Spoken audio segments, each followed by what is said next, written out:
لا حول ولا قوة إلا بالله العلي العظيم.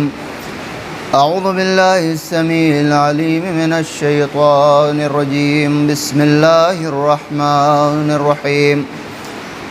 الحمد لله الذي بطن خفيات الأمور ودلت عليه أعلام الظهور، ثم الصلاة والسلام وأفضل التحية والإكرام على سيد الأنبياء والمرسلين طه وياسين مولانا ومولى الثقلين جد الحسنين أبي القاسم محمد.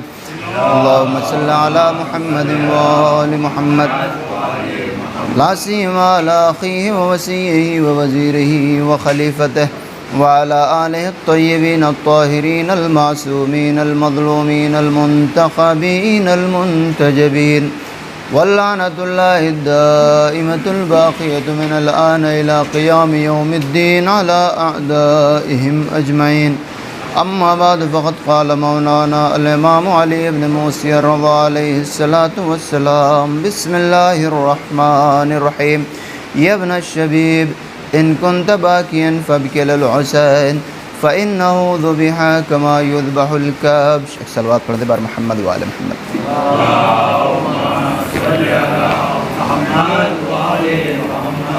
عزیزان گرامی قدر، ماتمداران امام مظلوم کربلا، گفتگو یہاں تک پہنچی تھی کہ انسان اگر امام حسین اسلام کے اوپر ایک معمولی سا، بظاہر جس کو معمولی کہا جائے دنیا والوں کی نظروں میں، ایک قطرہ آنسو اور جزائیں اتنی زیادہ کہ کوئی سوچ نہیں سکتا.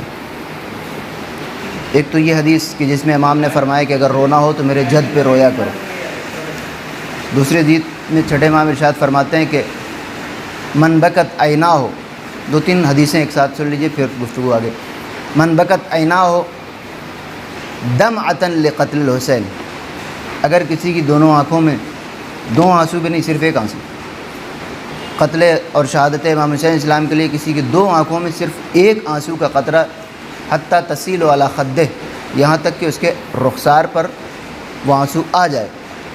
بوأہ اللہ بہا غرفا فی الجنہ یسکنہ احقابہ. خداوند عالم جنت میں اسے گھر عطا فرمائے گا جس میں وہ مدتوں رہے گا. ایک یہ روایت ہو گئی. چھٹے امام کی ایک اور روایت ہے کہ نفس المعموم لظلمنا تسبیح. ہمارے ظلم پر ایک ٹھنڈی آہ بھرنا تسبیح کے برابر ہے. وہمہ لنا عبادہ، اور انسان کا ہمارے غم میں غمگین ہو جانا عبادت کی حیثیت رکھتا ہے. عزیزان گرامی، بظاہر تو یہ بڑا سستا سا انتظام لگ رہا ہے کہ انسان ایک آنسو بہائے گا اور یہ ساری جزائیں، جبکہ آپ عبادتیں کرتے رہیں، روزے اور نماز کرتے رہیں، ایک بڑا سسٹم ہے. تو اس کے مقابلے میں کبھی کبھی انسان کہتا ہے کہ یہ کون سی بات ہو گئی. یا مثلا بعض روایتوں میں عزاداری امام حسین اسلام کو حج سے زیادہ فضیلت دی گئی ہے. تو بعض اوقات لوگ سوال کرتے ہیں، میں نے پہلی مجلس میں عرض کر دیا تھا کہ یہ ساری باتیں آپ کو معلوم ہونی چاہیے، کیونکہ بظاہر اگر آپ کا کلام بہتر ہوتا تو آپ کو تفصیل میں جانے کی ضرورت نہیں تھی. بظاہر سامنے والے کا کلام بہتر لگتا ہے. توجہ چاہتا ہوں.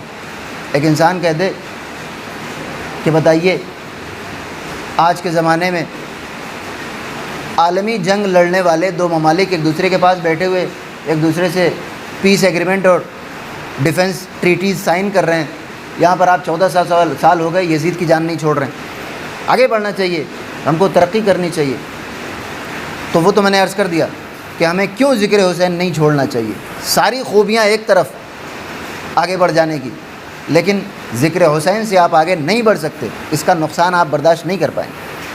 اب سوال یہ کہ ایک آنسو پر اتنی ساری جزائیں کیسے مل سکتی ہیں. توجہ چاہتا ہوں جان گرامی. اس کے لیے ایک چھوٹی سی تمہید عرض کر دوں، پھر میں عرض کرتا ہوں کہ عقل انسانی، احادیث اور روایت اور قرآن کو آپ اپنے لیے رکھیے. سامنے والے کو آپ روایت اور آیت سے مطمئن نہیں کر سکتے. آپ کو عقلی بنیادوں پر، لاجیکل گراؤنڈ پر آپ کو یہ ثابت کرنا پڑے گا کہ یہ ایک آنسو واقعی ہمیں جنت دلا سکتا ہے. ایک صلوات پڑھتے بار محمد و آل محمد.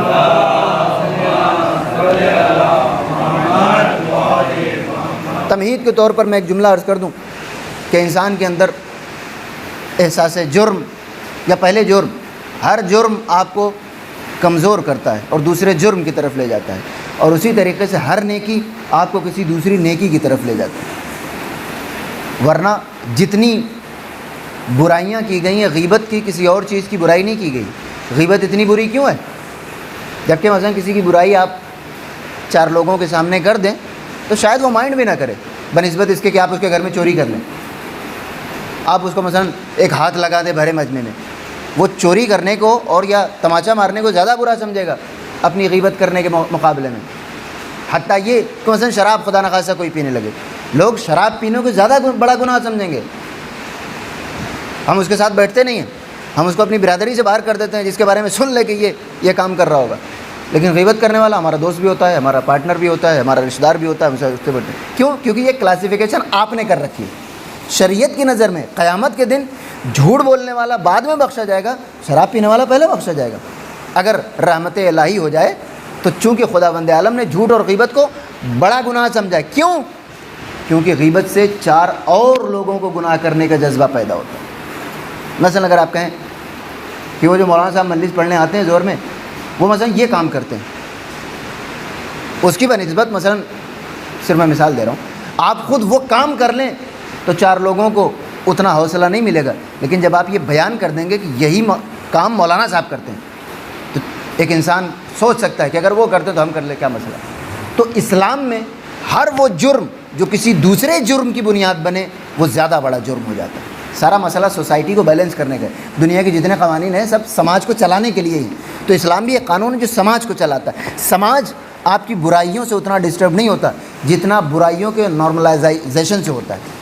جب برائیوں کو عمومیت دے دی جائے، ایک چیز نارمل ہو جائے، تو چاہے کوئی برائی سماج میں نہ ہو لیکن وہ سماج ہمیشہ ایک آگ کے دہانے پہ بیٹھا ہوتا ہے۔ کبھی بھی ایک چھوٹی سی چنگاری سماج کو برا بنا سکتی۔ اگر یہ طے ہو گیا، ذہن میں آپ کی بات آ گئی کہ ہر برائی آپ کو کسی اور برائی سے قریب کرتی ہے۔ امام حسین علیہ السلام نے کیا کہا؟ مجھے قتل مت کرو، مجھے شہید کرنے کے بعد تو تمہارے لیے کوئی برائی نہیں رہ جائے گی۔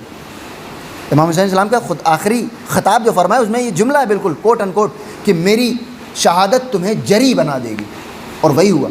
تو اس کا مطلب کہ گناہ اگلے گناہ کا پیش خیمہ بنتا ہے اور انسان جرأت کرنے لگتا ہے، اور انسان کمزور ہو جاتا ہے دوسرے گناہوں کے مقابلے میں۔ اس کی جو امیونٹی ہوتی ہے، قوت مدافعت ہوتی ہے، وہ کمزور پڑ جاتی ہے۔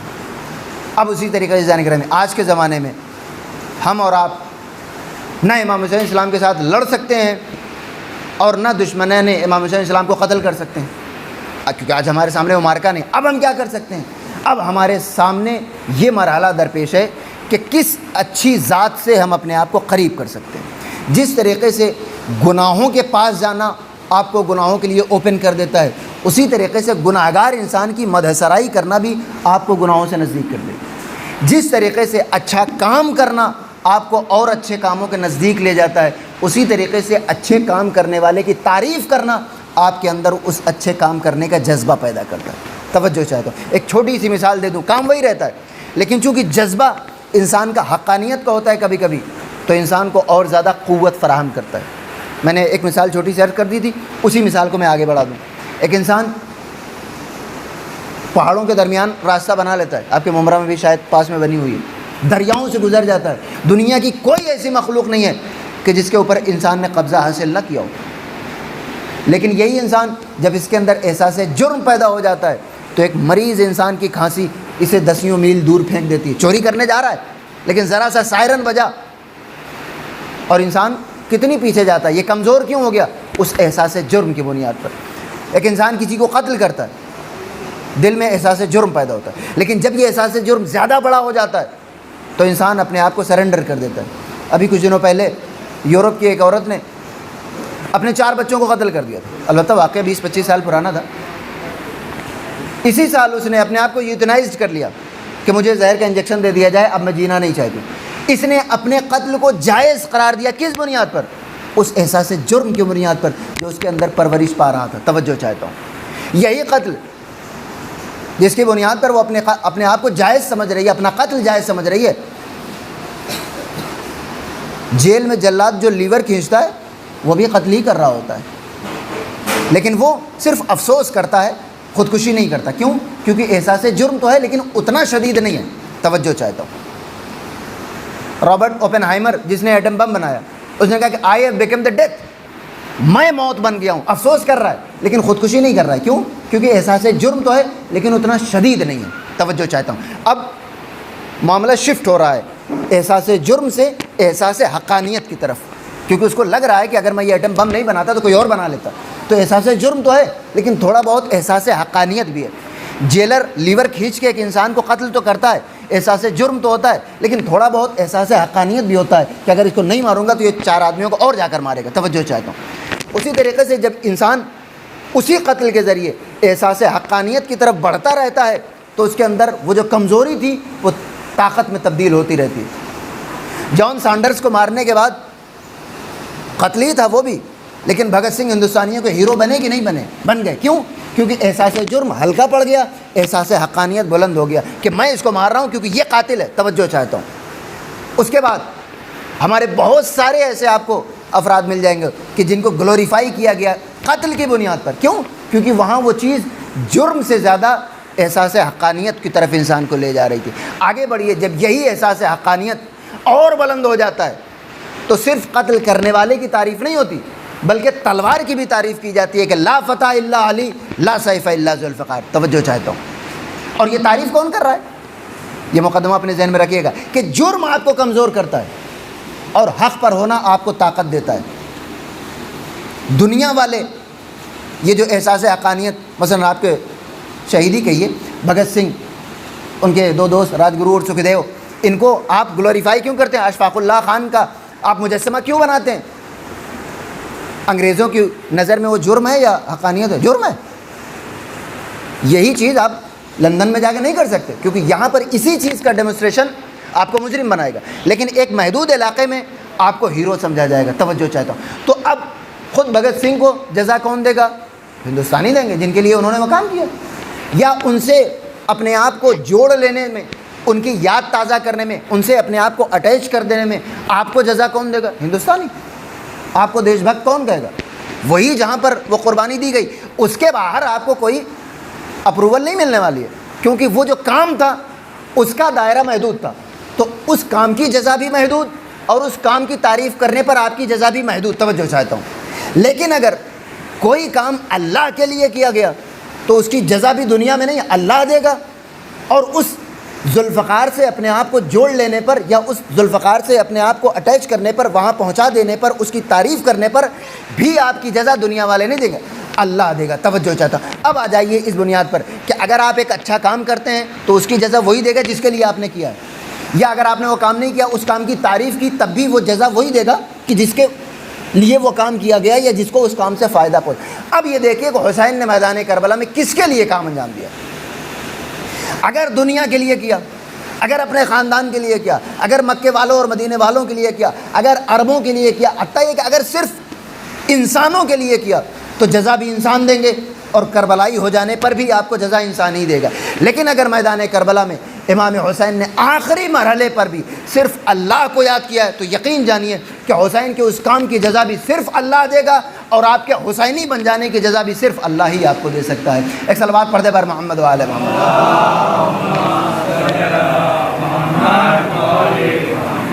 اب یہ کیسے پروف ہوگا کہ امام حسین علیہ السلام نے صرف اللہ کے لیے جنگ کی تھی؟ توجہ چاہتا ہوں. ایک جملہ اٹھا لیجئے, عمر سعد نے تیر کھینچا, کیا کہا؟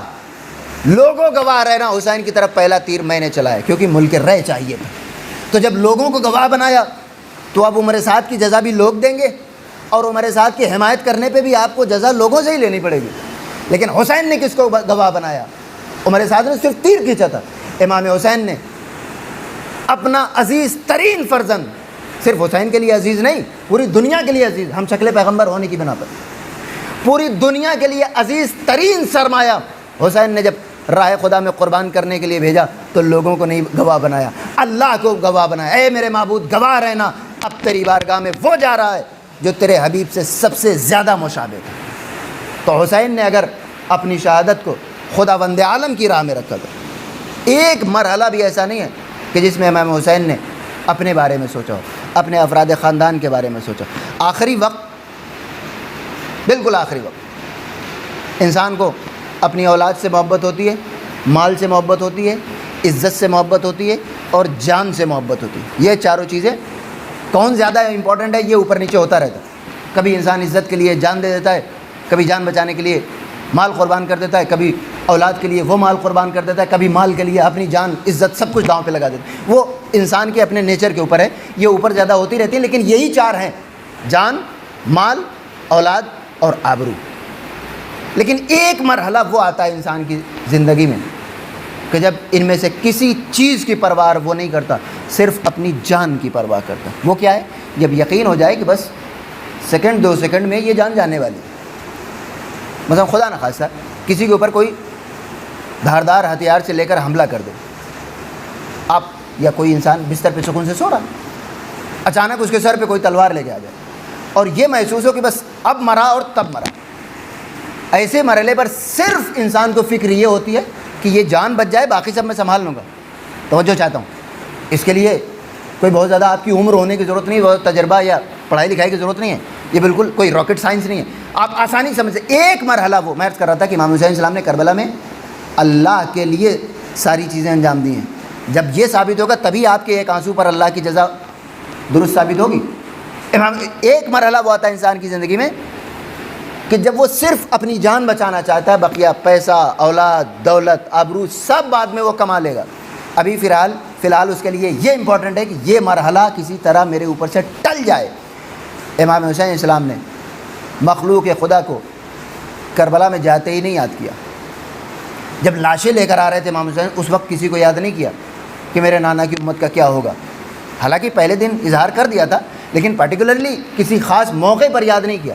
آخری مرحلہ، اور اس کا راوی صرف شمر ہو سکتا ہے اور کوئی نہیں، شمر روایت کرتا ہے کہ وہ آخری مرحلہ کہ جب امام حسین السلام کے سر و تن میں جدائی ہونے والی، میں نے دیکھا کہ آپ کے لب مبارک میں جنبش ہے، آپ کے ہونٹ ہل رہے ہیں، تو میں نے سوچا کہ سن لوں، شاید مجھے کچھ برا بھلا کہہ رہے ہوں گے امام۔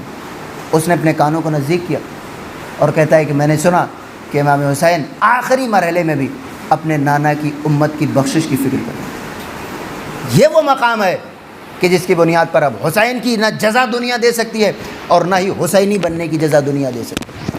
اب اللہ جزا دے گا حسین کو بھی، اور اللہ ہی جزا دے گا حسین کے ماتم کرنے والوں کو اور حسین کے اوپر آنسو بہانے والوں کو بھی۔ اب جب جزا اللہ کے اوپر منحصر ہو گئی ہے، اب کوئی یہ سوال نہ کرے کہ ایک آنسو میں جنت میں ایک گھر کیوں دیا جا رہا ہے، بلکہ سوال یہ ہونا چاہیے کہ کیا یہ جنت کا گھر اس ایک آنسو کی برابری کر بھی سکتا ہے یا نہیں کر سکتا۔ ایک صلوات پڑھ دے بار محمد و آل محمد، کیونکہ یہ تو ہماری طرف سے زیادہ لگ رہا ہے نا۔ ہمارے لیے 1 BHK کا انتظام کرنا ساری زندگی کا معاملہ ہوتا ہے، تو ہمارے لیے تو ٹف ہے، مشکل ہے، بڑی جزا ہے۔ لیکن اگر آپ اللہ کی نظر سے دیکھیں تو کچھ بھی نہیں ہے، البتہ وہ آنسو آپ کو حسینی بنا رہا ہو۔ ایک جملہ بہت بڑا عرض کر دوں کہ آنسو دل کے جذبے سے مل کر آپ کو جنت میں گھر دلا سکتا ہے، لیکن اگر صرف آنسو ہے اور دل میں جذبہ حسینیت نہیں ہے تو جنت کا گھر تو دور کی بات، انسان کربلا میں بھی جگہ نہیں پا سکتا۔ اور فرمائیے گا، کیونکہ رونے والے امام حسین السلام کی مظلومیت ہی ایسی ہے کہ قاتل بھی رویا ہے۔ اترا ایک انسان اپنے گھوڑے سے، جناب سکینہ سلام اللہ علیہ جا رہی ہیں، اور وہ افراتفری کا عالم کہ کسی کا ہوش نہیں ہے۔ ہر انسان اہل بیت اطہار میں شہادت امام حسین السلام کے بعد کسی کا ذہن موقع پہ نہیں ہے، اور اسی طرح دوسری طرف بھی ہر انسان کوئی نہ کوئی قیمتی سامان لوٹنے کے لیے پریشان ہے، تو کسی کا ہوش نہیں ہے کہ کون کہاں ہے۔ ایسے عالم میں ایک انسان گھوڑے سے اترا، شہزادی سلام اللہ علیہ کے گوشوارے بھی اتار رہا ہے اور روتا بھی جا رہا ہے۔ آپ بتائیے کیا یہ آنسو کسی لائق ہے؟ رو رہا ہے مظلومیت پہ۔ شہزادی نے اسے پوچھا کہ پھر اگر رو رہا ہے تو یہ گوشوارے کیوں اتار رہا ہے؟ کہا اگر میں نہیں اتارا ہوں کوئی اور اتار لے گا۔ وہ ابھی صرف آنسو ہیں لیکن حسین کی معرفت نہیں ہے، آنسو ہیں لیکن حسین کی مظلومیت کا احساس نہیں ہے۔ تو ان جیسے لوگوں کے آنسوؤں کا کیا بھروسہ؟ لیکن اگر ایک ہی قطرہ آنسو گرا اور مولا کی مظلومیت کے احساس کے ساتھ گرا تو پھر یقین جانیے کہ خدا بند عالم کے ہاتھ میں جزا ہے. ائمہ طاہرین نے شاید کم کر کے بتائی ہے تاکہ آپ کو یقین کرنے میں مشکل نہ ہو. قیامت کے دن ممکن ہے اسے 1000 گنا زیادہ اللہ اس ایک آنسو کے بدلے عطا کر. ایک صلوات پڑھ دے بر محمد وآل محمد.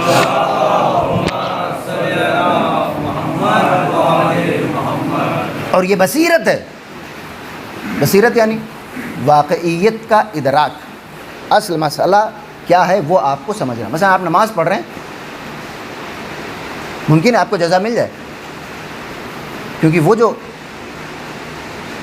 گوشوارے اتارنے والا تھا, توجہ سنیے گا, وہ جو گوشوارے اتار رہا تھا, رو رہا تھا, اس آنسو کے ساتھ وہ دشمن اہل بیت بھی تھا. تو ظاہر ہے کہ ہم اور آپ دشمن تو نہیں ہو سکتے اللہ کے نماز پڑھتے وقت, لہٰذا نماز ہمیں جنت میں لے جا سکتی, لیکن اس کا درجہ بلند ہوتا رہتا ہے بصیرت کے عنوان سے کہ آپ جس کی عبادت کر رہے ہیں اس کو پہچانتے کتنا ہے. ایک دوسرے کے اوپر مومنین فوقیت رکھیں گے بالکل.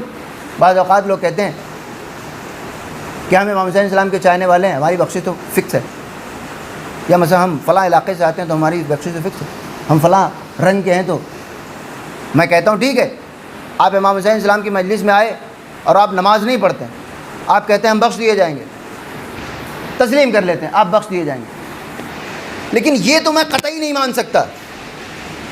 یہ مان سکتا ہوں کہ آپ, حالانکہ وہ بھی مشکل ہے, لیکن مان لیتے ہیں کہ آپ نماز نہیں پڑھتے, روزے سے آپ کا کوئی تعلق نہیں, لیکن صرف امام حسین علیہ السلام کی مجلس میں آپ آتے ہیں اور آپ کہتے ہیں کہ ہم بخش دیے جائیں گے. ٹھیک ہے, ممکن ہے آپ بخش دیے جائیں, لیکن وہ امام حسین علیہ السلام کا ماتمدار کہ جو نماز بھی پڑھتا ہے, اس سے آگے تو آپ نہیں جا سکتے. غور فرما رہے ہیں, اور ایسے لوگ بھی کروڑوں میں ہیں. لہٰذا خوش ہونے کی ضرورت نہیں ہے کہ اگر آپ بغیر نماز پڑھے بخشے جا رہے ہیں. نہیں, اسی دنیا میں کروڑوں افراد آپ کو مل جائیں گے واقعہ کربلا سے لے کے آج تک, اور آج سے لے کے قیامت تک, کہ جو عزاداری بھی کر رہے ہیں اور نماز بھی پڑھ رہے ہیں. ایسے انسان سے آپ آگے نہیں جا سکتے, عدل الہی کے خلاف ہے. تو کم از کم اس کی تو فکر کرو. اگر آپ کی بخشش پکی ہو بھی گئی ہے, خداوند عالم کیا کہتا ہے, فاستبقوا الخیرات, عمل خیر میں ایک دوسرے سے کمپٹیشن کرو. صرف یہ نہیں کہ آپ اچھے اعمال کر رہے ہیں بس کافی ہے, نہیں, آپ سے اچھا جو ہے اس سے بھی برتر ہونے کی آپ کو کوشش کرنی چاہیے. وتعاونوا علی البر والتقوی ولا تعاونوا علی الاثم والعدوان. نیکی اور تقوی میں ایک دوسرے کی مدد کرو, برائی اور گناہوں میں ایک دوسرے کی مدد نہ کرو. اس کا مطلب کیا ہے کہ اگر آپ حسینی ہیں بھی تب بھی نمازوں کی پابندی کر کے اپنے درجے کو اور بلند کیجیے. اگر آپ کی جنت طے ہو بھی گئی ہے تب بھی آپ کو اپنے سجدوں کے ذریعے اپنی عزاداری کو اور بلندی پر لے کر جانا ہے. ایک صلوات پڑھ دیں بر محمد وآل محمد. اگر انسان کے اعمال درست نہیں ہے, میں ایک چھوٹا سا واقعہ 5ویں امام محمد باقر علیہ الصلوۃ والسلام کی زندگی سے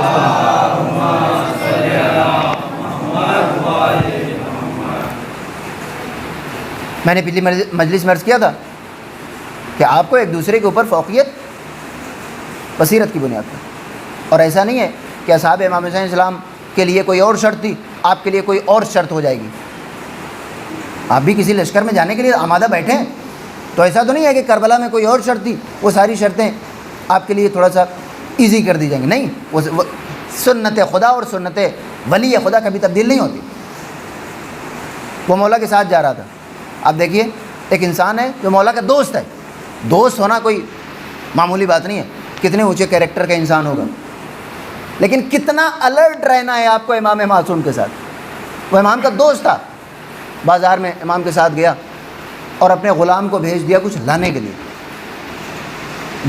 دوستی ہوتا ہے, آپ کسی کے ساتھ مارکیٹ جاتے ہیں یعنی تعلقات آپ کے اچھے ہیں, کسی رینڈم آدمی کے ساتھ آپ بازار نہیں جاتے. اگر امام کسی کے ساتھ بازار جا رہے ہیں تو بہت ہی نزدیکی انسان ہوگا. ایک ایک لفظ ذرا دھیان سے سنیے گا, کیونکہ آپ کو بھی کسی امام کے ساتھ کھڑے رہنے کی آرزو ہے, اس لیے عرض کر رہا ہوں. اس نے غلام کو بھیج دیا کچھ لانے کے لیے. اب وہ تپش کی گرمی, اب تو ممبئی میں بھی اچھی خاصی پڑنے لگی, وہ بھی پسینے میں, غلام کو آنے میں دیر ہو گئی, وہ بھی پسینے میں نہا گیا, اور امام علیہ السلام کے جسم مبارک بھی پسینے سے تر ہو گئے. اب یہ شرمندہ ہو رہا ہے دل میں. اس سے آپ ریلیٹ کر سکتے ہیں کہ جب کسی بڑی شخصیت کے ساتھ آپ ہوں اور مثلا آٹو والا آنے میں دیر کر دے یا ٹیکسی والا اولا والا آنے میں دیر کر دے, تو آپ کو اپنا مسئلہ نہیں ہوتا ہے, وہ جو شخصیت آپ کے ساتھ ہے اس کے لیے آپ پریشان ہو رہے تھے کہ آج بے عزتی ہو گئی. تو وہ انسان پسینے میں اور امام بھی. تھوڑی دیر کے بعد غلام آ گیا, انہوں نے اس کو گالی دے دی. حالانکہ وہ لفظ ہندوستان میں گالی نہیں ہے, لیکن عربوں میں وہ چیز بہت بڑی گالی. کہ کہاں تھا ابھی تک؟ امام علیہ السلام نے صرف اتنا کہا کہ کہاں تھا ابھی تک؟ امام علیہ السلام نے کہا کہ آج کے بعد تم میرے ساتھ مت رہنا، آج کے بعد تم میرے ساتھ نظر مت آنا۔ تو اس نے کہا مولا مجھے کیا مسئلہ تھا؟ مجھے تو یہ جو غصہ آیا آپ کی محبت میں آیا کہ آپ کو پسینے میں اتنا شرابور ہونا پڑا اس غلام کی وجہ سے، مجھے کیا، میں تو دن میں 10 بار پسینے میں نہا جاتا ہوں۔ مولا نے کہا کہ اگرچہ میری محبت میں کہا، لیکن تم نے کسی انسان کی توہین کی ہے، اور انسان کی توہین کرنے والا میرے ساتھ نہیں رہ سکتا۔ آپ یہ سوچئے وہ کام جو امام کی محبت میں کیا گیا، اگر امام اسے قبول نہیں کر رہے ہیں تو اگر امام کی بغیر محبت کے کوئی غلط کام کیا جائے تو اسے کیسے قبول کر سکتے ہیں؟ ایک صلوات پڑھ دیں پر محمد والے۔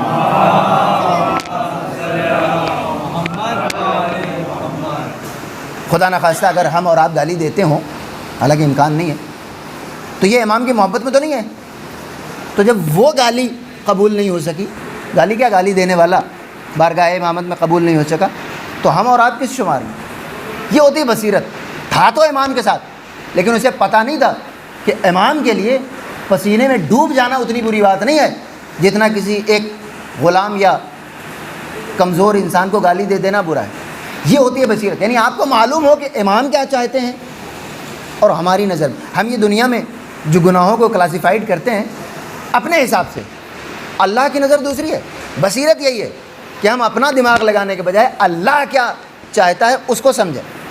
میں نے ابھی 2 منٹ پہلے عرض کیا کہ اگر آپ سے پوچھا جائے جھوٹ بڑا گناہ ہے یا شراب پینا، ہر انسان آنکھ بند کر کے کہے گا شراب پینا، کیونکہ پریکٹیکلی ہم اس کو وہی برا ہی سمجھتے ہیں۔ زبان سے بھلے ہم کہہ دیں، لیکن اپنی زندگی میں ہم اسی کو بڑا گناہ سمجھتے ہیں۔ لیکن قیامت کے دن اللہ کی مرضی کی بنیاد میں، یعنی اللہ نے جس گناہ کو بڑا کہا تھا وہ گناہ بعد میں بخشا جائے گا، یعنی جھوٹ۔ 11ویں امام کی حدیث ہے کہ اگر سارے گناہ ایک کمرے میں جمع کر دیے جائیں تو اس کی چابی کیا ہوگا؟ جھوٹ۔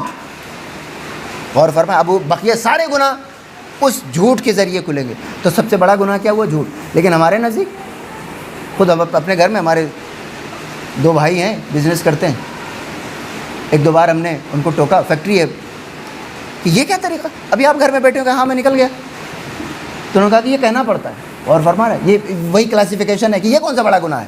جی نہیں، بصیرت کا مفہوم یہ ہے کہ آپ کو یہ معلوم ہونا چاہیے کہ امام کیا چاہتے ہیں۔ سورہ یوسف کی آیت نمبر 108 میں پیغمبر اسلام کو خداوند عالم حکم ہے، قل ھذہ سبیلی ادعو الی اللہ علی بصیرۃ انا ومن اتبعنی وسبحان اللہ وما انا من المشرکین۔ اے میرے حبیب ان سے کہہ دیجئے کہ یہ میرا راستہ ہے، دیٹس اٹ، آنا ہے آؤ، نہیں آنا ہے کوئی مسئلہ نہیں، یہی میرا راستہ ہے، اور میں اللہ کی طرف بلاتا ہوں بصیرت کی بنیاد پر۔ بصیرت یعنی ایک ہوتی بصارت ظاہری آنکھیں، ایک ہوتی بصیرت جس کو آپ کہتے ہیں اندرونی آنکھیں، انسائٹ، یعنی اللہ جو چاہتا ہے اس کے اوپر میں بلاتا ہوں، اپنے آپ کو بھی اور اپنے چاہنے والوں کو بھی۔ اللہ پاک و پاکیزہ ہے اور میں مشرکین میں سے نہیں۔ تو اگر رسول اللہ کو یہ حکم دیا جا رہا ہے کہ بصیرت کی بنیاد پر بلانا، تو ائمہ طاہرین بھی بصیرت کی بنیاد پر ہی بلائیں گے۔ ایک صلوات پڑھ دیں بر محمد وعلی۔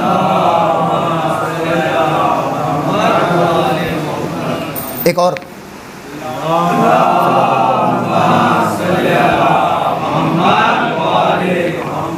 امام علیہ السلام کے سامنے ایک انسان، میں عرض کر رہا تھا کہ بصیرت یعنی آپ کو سمجھ میں تو آئے، میدان کربلا اسی سمجھ کا نام ہے کہ ہمارا مولا ہم سے کیا چاہتا ہے، اور وہی لوگ اکٹھا بھی کیے گئے تھے۔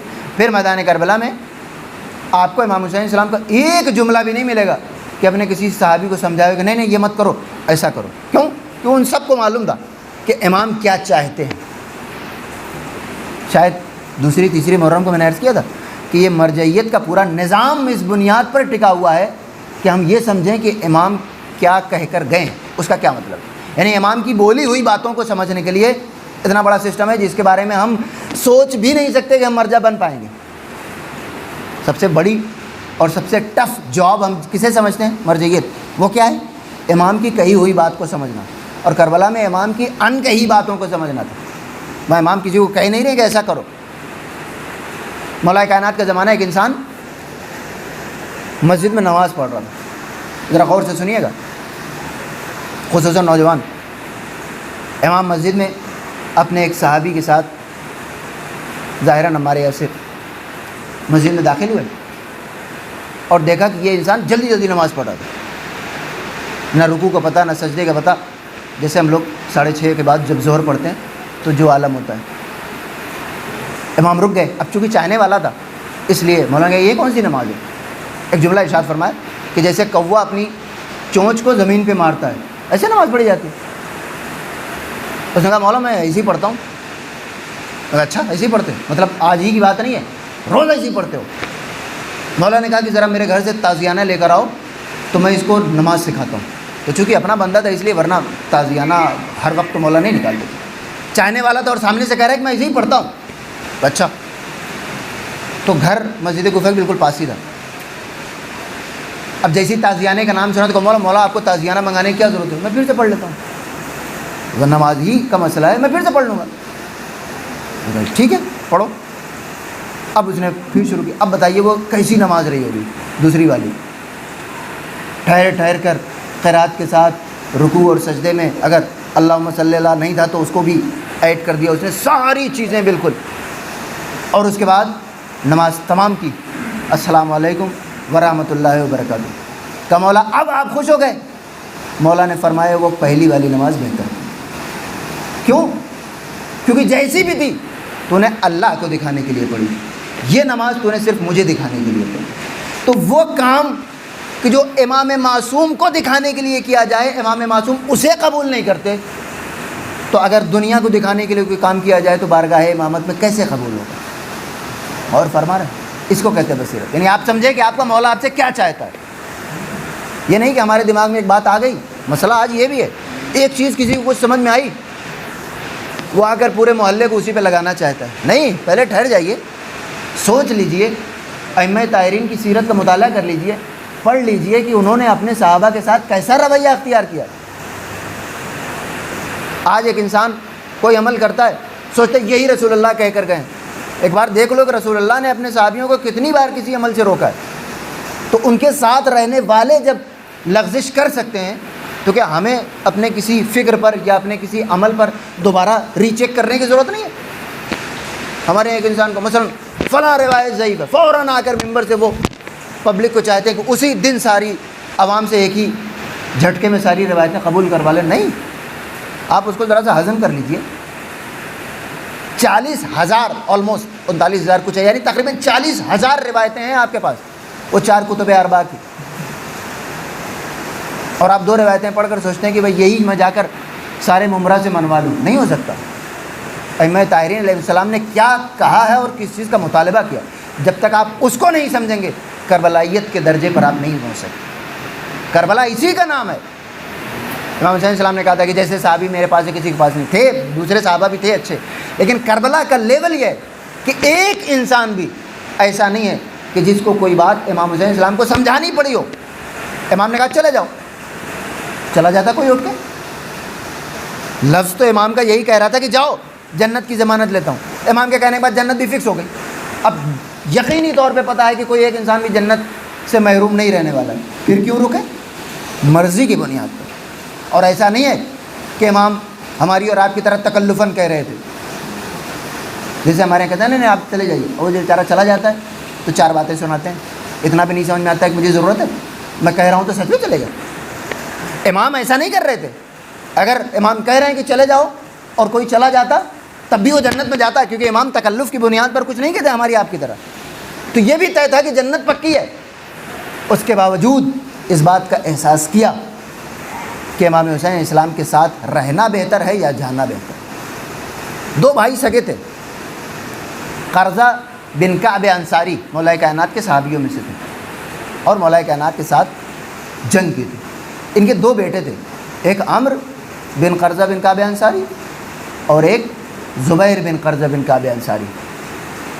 ایک ہی قرظہ بن کعب انصاری مولا کائنات کے صحابی تھے، 2 بیٹے میدان کربلا میں، ایک اس طرف اور ایک اس طرف۔ سوچیں اگر صرف گھر کی بنیاد پر نظریہ بنانا ہوتا تو دونوں بیٹے ایک طرف ہوتے،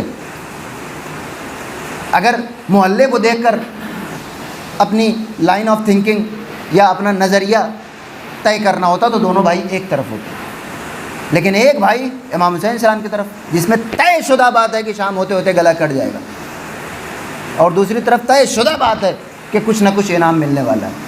ایک جملہ کہہ دوں، غور سے سنیے گا، کربلا جانے کے راستے میں لوگوں کو کنفیوژن رہا ہوگا کہ ہو سکتا ہے امام حسین السلام جیت جائیں، لیکن کربلا پہنچنے کے بعد سب کو معلوم ہے کہ اب صرف گلا کٹنے والا اور کچھ نہیں ہونے والا۔ بعض افراد تھے راستے میں کربلا کے جو یہ سوچتے تھے کہ جس لشکر میں عباس و علی اکبر ہوں وہ شکست تھوڑی کھائے گا، تو یہاں تک تو سمجھ میں آتا ہے کہ انسان لالچ میں امام حسین السلام کے پاس آ رہا تھا، لیکن جو کربلا میں ہے اس نے موت دیکھ لی ہے۔ شب عاشور امام نے کہہ بھی دیا ہے کہ میری نگاہیں دیکھ رہی ہیں کہ کل میرا اور ان کا فیس آف ہونے والا ہے، تو اب تو موت یقینی ہے۔ اب جو رک رہا ہے وہ خالص اپنے حسینی جذبے کی بنیاد پر رک رہا ہے، کسی کنفیوژن کی بنیاد پہ نہیں رک رہا ہے۔ ایک بھائی نے اپنے بھائی کو مخاطب کیا، بس یہیں سے مصائب۔ وہ دوسرا بھائی زبیر اپنے بھائی عمرو کو مخاطب کرتا ہے جو امام حسین السلام کے پاس ہے، کیا کہتا ہے؟ یہ کون سی بیوقوفی تو کر رہا ہے؟ آپ جنرل پیرامیٹر پہ دیکھیں، آج کے زمانے میں لوگ وہی جملہ کہتے ہیں جو زبیر نے عمرو سے کہا تھا، یہ کیا بیوقوفی کر رہا ہے؟ پتہ ہے شام تک تیرا گلا کٹ جائے گا اور سارے تیری جو دولت ہے سب سیز ہو جائے گی، کچھ نہیں ملنے والا ہے۔ اس نے کہا کہ امام حسین علیہ السلام کے ساتھ ہوں، یعنی میں حق پر ہوں اور جنت میرا مقدر ہے، یعنی تو مجھے جس چیز سے ڈرا رہا ہے وہ مجھے چاہیے ہی نہیں، لہٰذا میں بیوقوف نہیں ہوں، جو چیز مجھے چاہیے وہ مجھے مل رہی ہے، جب تک میرا مطلب حاصل ہو رہا ہے۔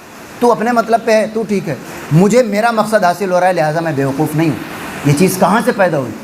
بصیرت کی بنیاد پر، امام کی حقیقی معرفت کی بنیاد پر۔ بس ایک جملہ آج کے دن جناب علی اکبر علیہ السلام کی شہادت بیان کی جاتی ہے، ایک جملہ جناب علی اکبر کے لیے سن لیجئے۔ امام حسین السلام نے کیا کہا تھا؟ اللہم اشہد علی ہؤلاء القوم فقد برز الیہم اشبہ الناس خلقا وخلقا ومنطقا بنبیک صلی اللہ علیہ وآلہ وسلم۔ میرے اللہ گواہ رہنا، اب ان کی طرف وہ جا رہا ہے جو تیرے نبی سے سب سے زیادہ مشابہ تھا۔ تین چیزیں، کیا؟ خلقا وخلقا ومنطقا۔ اپنے خلق کہتے ہیں ظاہری شکل و صورت کو، اپنے قیافے میں، اپنی صورت میں تیرے حبیب سے سب سے زیادہ مشابہ تھا، اور ایک منطقاً گفتار میں، آواز پیغمبر اسلام سے ملتی تھی جناب علی اکبر، اور تیسری چیز خلقاً اپنے کردار میں۔ عزیزان گرامی، ایک نواسے کی شکل اگر اپنے نانا سے ملے تو اس میں نواسے کا کوئی کمال نہیں ہے، تو خلقاً تک جناب علی اکبر کا کوئی کمال نہیں ہے۔ آواز بھی اگر ایک نواسے کی اپنے نانا سے مل رہی ہے تو اس میں نواسے کا کوئی کمال نہیں ہے، لیکن اگر کردار کسی نواسے کا اپنے نانا سے مل رہا ہے تو یہ اس نوجوان کی خوبی ہے۔ توجہ چاہتا ہوں، بنیادی طور پر، پیدائشی طور پر آپ اپنے نانا کی شکل تو لا سکتے ہیں، اپنے نانا کی آواز بھی پیدا کر سکتے ہیں، لیکن 18 برس کے کردار میں اگر علی اکبر کے اندر پیغمبر اسلام کا کردار موجود تھا تو یہ کردار پیدائشی نہیں بلکہ یہ ذاتی کمال ہے جناب علی اکبر علیہ السلام۔ اور بھی یہ جملہ شکل کا سرٹیفکیٹ اور آواز کا سرٹیفکیٹ ہر انسان دے سکتا ہے، جس نے پیغمبر اسلام کو دیکھ رکھا ہو، جس نے جناب علی اکبر کو دیکھ رکھا ہو، وہ بالکل 1 منٹ میں بتا دے گا کہ یہ آواز ان سے مل رہی ہے، لیکن کردار کی گارنٹی صرف امام معصوم لے سکتا ہے۔ اور امام معصوم نے کہا میدان کربلا میں کہ میرے اللہ گواہ رہنا، یہ جوان تیرے نبی سے مشابہ ہے۔ لہذا میدان کربلا میں امام حسین اسلام نے صرف بہادروں کو نہیں جمع کر لیا تھا، با کردار بہادروں کو جمع کیا تھا، بابصیرت بہادروں کو جمع کیا تھا۔ ربط مصائب کے طور پر ایک واقعہ میں نے صرف ذاکرین سے سنا، لیکن تمام مقاتل، کسی ایک مقتل میں بھی یہ واقعہ نہیں ملا، لیکن ایک واقعہ ملا کہ جس سے اس واقعے کی تصدیق ہوتی۔ اصل واقعہ جو ذاکرین پڑھا کرتے ہیں کہ جب جناب علی اکبر علیہ السلام کی شہادت واقع ہوئی اور جنازہ خیمے میں آیا تو جناب ام لیلہ کو خیمے کا دروازہ نظر نہیں آ رہا تھا۔ یہ واقعہ مقتل میں نہیں ملا، لیکن ایک واقعہ ملا۔ اس واقعے کو آپ ذہن میں رکھیں کہ ماں کے دل پہ کیا گزر گئی کہ نگاہوں کی روشنی چلی گئی، جناب ام لیلہ کو خیمے کا دروازہ نظر نہیں آ رہا تھا۔ اب یہ واقعہ سن لیجئے اور یہیں سے ربط مصائب کہ امام حسین علیہ السلام جب کربلا سے کوفے کی طرف چلیں، مدینے سے مکے سے کوفے کی طرف چلیں، تو اس سارے راستے میں امام حسین علیہ السلام کے ساتھ 2 افراد چلا کرتے تھے۔ دائیں طرف جناب عباس اور بائیں طرف جناب علی اکبر علیہ السلام۔ جناب اور نے جب لجام فرس پہ ہاتھ ڈالا تھا تو سب سے پہلے اپنے گھوڑے سے اترنے والی شخصیت جناب عباس علمدار علیہ السلام، اور امام حسین السلام کو معلوم تھا کہ اب کربلا تو یہیں ہو جائے گی، لہٰذا آپ نے جناب عباس کو اس مقام پر بھی پشت پر ہاتھ رکھ کر روکا تھا، وہ اسی بنیاد پر کیونکہ جناب عباس ساتھ میں چلتے تھے۔ راستے میں اچانک جناب علی اکبر علیہ السلام نے تکبیر کی آواز بلند کی، اللہ اکبر۔ امام حسین نے کہا میرے لال کیا بات ہے؟ کہا بابا مجھے دور کھجور کے درخت نظر آ رہے ہیں، یقیناً کوفے کی منزل نزدیک ہے۔ امام حسین نے کہا میرے لال وہ کھجور کے درخت نہیں ہیں بلکہ وہ نیزوں کی انیاں ہیں، وہ ہور کے لشکر کے نیزوں کی انیاں ہے جو تمہیں کھجور کا درخت نظر آ رہے ہیں، وہ دشمن کا لشکر ہے۔ جناب علی اکبر نے ایک بار اور تکبیر بلند کی، اللہ اکبر۔ بابا مجھے یقیناً وہ کھجور کے درخت نظر آ رہے ہیں، یہ روایت آپ کو مل جائے گی۔ وہ روایت کہ جناب ام لیلہ کو خیمے کا دروازہ نظر نہیں آ رہا تھا، بس اس جملے کو سن لیجئے اور پھر شہادت جناب علی اکبر۔ جناب علی اکبر نے کہا بابا کھجور کے درخت ہیں۔ امام حسین نے کہا میرے لال اور آگے جا کر دیکھ کر آؤ۔ جناب علی اکبر اس وقت تو پیاسے نہیں تھے، لہٰذا اپنے تیز رفتار گھوڑے پر بیٹھتے ہیں اور پوری تیز رفتاری کے ساتھ گئے، دیکھ کر واپس آئے۔ کہا بابا یقیناً میری نگاہیں آپ کی نگاہوں کا مقابلہ نہیں کر سکتی، وہ یقیناً میں نے دیکھا ہے وہ ہر کے لشکر کے نیزوں کی انیاں ہیں کہ جنہیں میں کھجور کے درخت سمجھ رہا تھا۔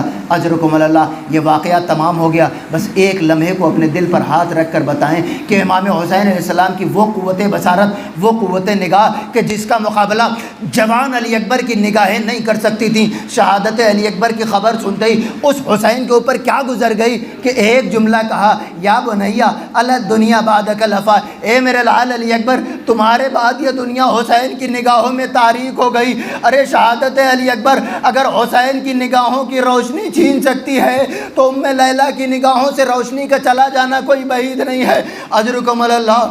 امام حسین علیہ السلام سرزمین کربلا پہ ایک ایک لاشا لے کر آتے ہیں۔ جوان علی اکبر اس خیال سے کہ میرے بابا تنہا نہ رہ جائیں اذن جہاد نہیں مانگتے، لیکن جب ساری شہادتیں واقع ہو گئیں جناب علی اکبر اپنے بابا کی خدمت میں آئے۔ کہا بابا اب مجھے بھی جنگ کی اجازت مرحمت فرما دیجئے۔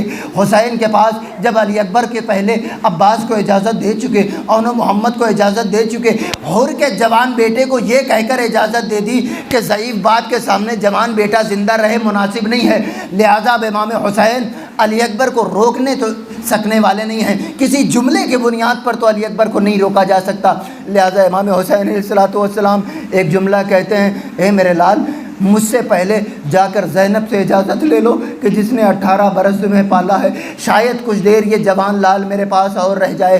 جناب زینب سے اجازت ملی، امام حسین علیہ السلام کی خدمت میں دوبارہ آئے۔ امام حسین نے گھوڑے پر سوار کیا، جناب علی اکبر گئے، لڑتے لڑتے ایک وہ مقام آیا کہ جناب علی اکبر کے اوپر پیاس نے غلبہ کیا، واپس آئے، اپنے بابا سے ملاقات ہوئی۔ امام حسین علیہ السلام نے ایک جملہ کہا، اے میرے لال علی اکبر اگر کوئی خواہش ہو تو بیان کرو۔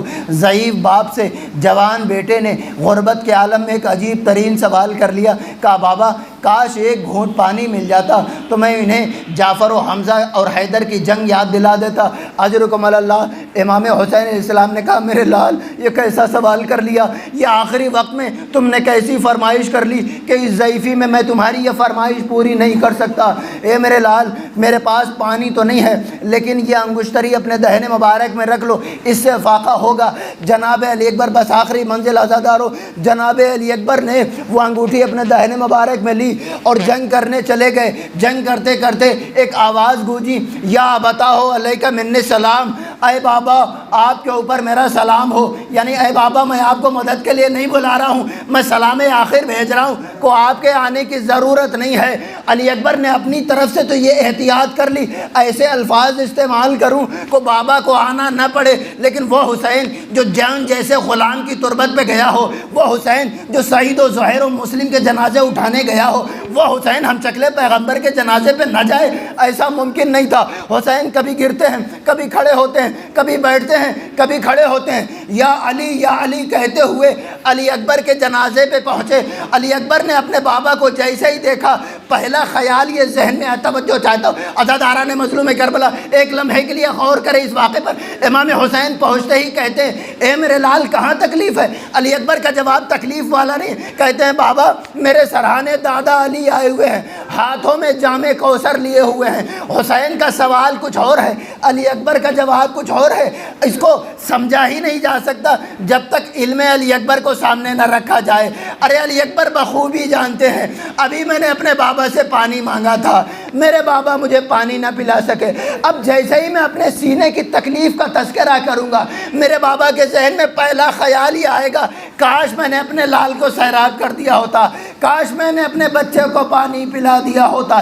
جیسے حسین نے سوال کیا میرے لال تکلیف کہاں ہے؟ علی اکبر کہتے ہیں بابا میرے سرہانے دادا علی آئے ہوئے ہیں، ہاتھوں میں جام کوثر لیے ہوئے ہیں، بابا آپ کو میری پیاس کا خیال کرنے کی ضرورت نہیں ہے۔ دادا علی کہہ رہے ہیں ایک جام علی اکبر کے لیے ہے، دوسرا جام میرے ہاتھوں میں حسین کے لیے ہے، وہ بھی ابھی 3 دن کا پیاسا شہید کیا۔